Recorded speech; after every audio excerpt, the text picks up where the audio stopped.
and enjoyed it when I was doing it, but I never wanted to go on the road and tour.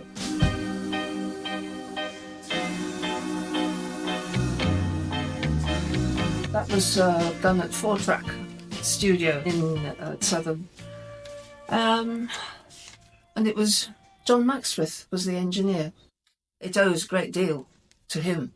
I think it was a big sound from a 4-track studio because of bouncing down and mixing and doing the magic that engineers do. Yeah.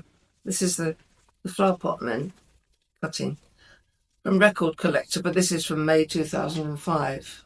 It's an article about how the recording of Let's Go to San Francisco actually happened. On the session, it was lead was John Carter. Backing vocals, Tony Burrows, Robin Shaw, Ken Lewis and John Carter. Electric guitar, Mickey Keane. Bass, Rob Shaw. Acoustic guitar, John Carter. Keyboards, Ken Lewis and drums, Clem Catini. John, in the interview, was saying the basic rhythm track went down onto 4-track, then mixed to mono and transferred back to 4-track. The mellotron bits by Ken were added, again mixed to mono, then back to 4-track, and the vocals went down, double tracking and bouncing down within the 4-track as we went, and the whole was then mixed into mono. That was the talent of John Maxwith.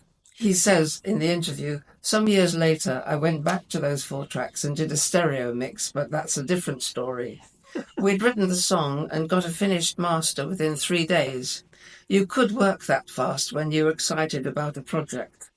We took it first to Dick Leahy at Fontana, but he wouldn't pay the £100 advance that we asked for. Next on the list was Dick Rowe at Decca. He did like it and suggested it for their Deram label, so we leased it to them and got our £100 advance, which just about covered our production costs. It was an international hit all over the world, and the songs from the summer of '67 are still held in affection.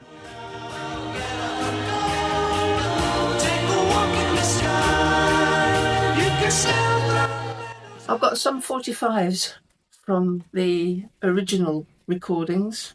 Yeah, A Walk in the Sky was the follow-up that Deram hoped was going to be as big a hit.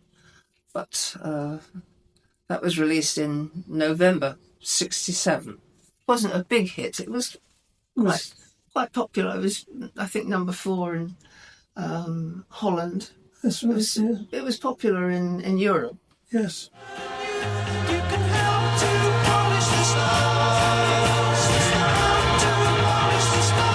I decided, if we did get a hit of any kind, that I was not going to do touring. And I just stuck to that because, I loved, being in the studio and making records. I loved that. But going out on the road and miles away and, being away from Gill maybe, I didn't want to know about.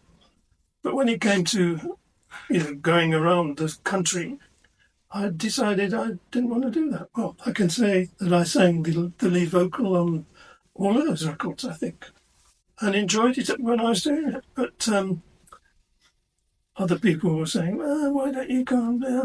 You should be doing that. But I just didn't want to do that. I'd rather stay at home and write more records. Your mind is far away. You don't hear a single word I say. I think Deram were disappointed that it wasn't as big a hit as San Francisco. And so they brought in someone else to produce the same vocal lineup apart from John. They called in Roger Greenaway and Cook. They'd written a song called In a Moment of Madness. Decca Deram were quite happy to have that released, thinking that the main idea and setup would follow on with maybe a different approach to it.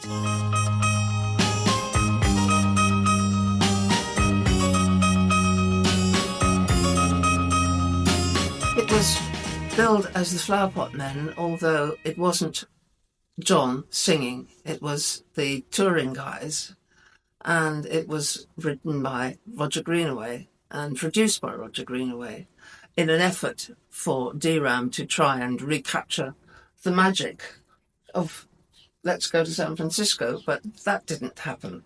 So the whole idea of Flowerpot Men faded quietly away, and the setup with the guys morphed into a group called White Plains, and they were successful. They had a hit called My Baby Loves Loving. Yeah. My baby loves loving. She's got what it takes and she knows how to use it. My baby loves loving. She's got what it takes. No, I don't associate years and songs together. It was all just writing through the year, one after another. And if John had something he wanted worked on and there was nobody around to be available to work with, it was hanging around with writers that got me involved. And I wouldn't have written on my own behalf because I wasn't a musician, and I certainly wouldn't have written about anything of the songs that I wrote. But you suddenly thought, wow, I can do this. Yeah, it was a sort of puzzle, like a crossword puzzle. I think a knack. I persuaded you because it's going to be nice that both of us are doing the same thing. You know. I just said I'll give it a go and try it out, and managed to find I had a knack for it. Or even if there was, I was a change of pace, and I was handy and around the house. Very cheap as well.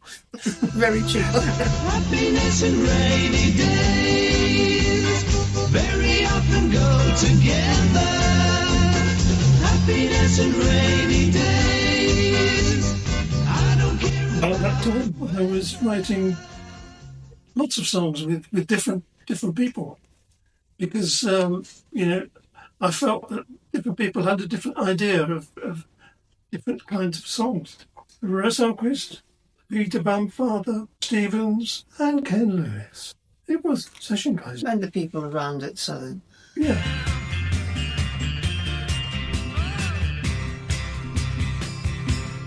I think Stanford Bridge you took to Larry Page at Penny Farthing, didn't you? Yeah.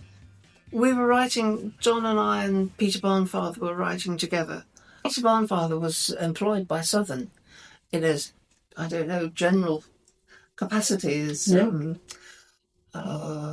musician, listening to tapes that people supplied to Southern as trying to get them interested in. Yeah. He was a sort of general all-round assistant.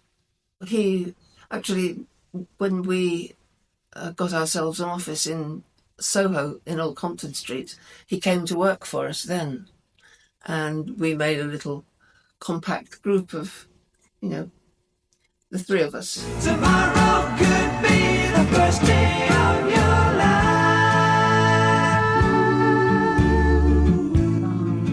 You wrote quite a lot for Stanford Bridge, taking them to Larry Page's Penny Farthing Records. And you produced a fair amount. I mean, it was 71. So, there's quite a few singles that came out on Penny Farthing with Chelsea. He was a big Chelsea football fan. Yeah. So that was why he took that, I think. Yes. And various other things like World of Fantasy, Rise, Sally Rise, Chiquita Maria, all sorts of fun pop songs. Yeah. Stanford Bridge was a sort of collective. This is an acetate of the first Stanford Bridge album that came out in 71 that was eventually released as Stanford Bridge and Friends. These were the group of people that it evolved from. That's Peter, my father. That's John when he had his hairy beard. That's Russ.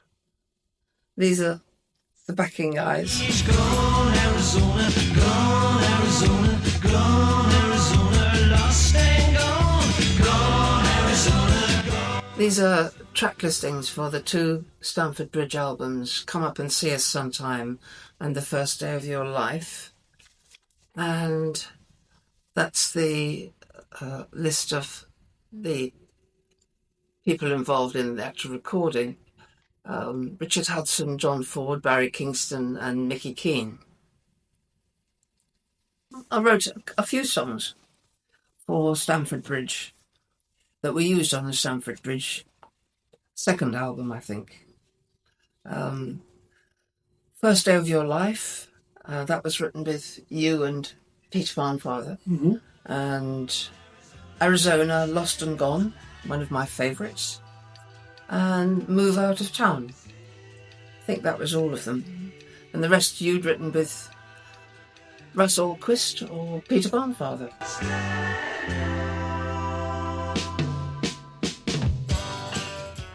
These are the publicity shots of Stanford Bridge and Friends.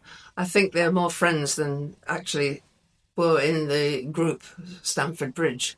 That's John, Peter, Russ Allquist. That's Bix Palmer, but I don't think he was involved. But I think all these other people were just either passing by in the park or being gathered together from Southern Music's basement and just dragged out for a publicity shot. Luckily enough.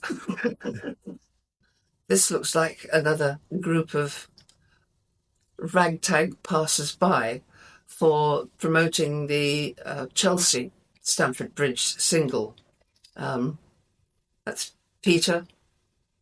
I think that's John. It could be a passing mugger. That's Russ.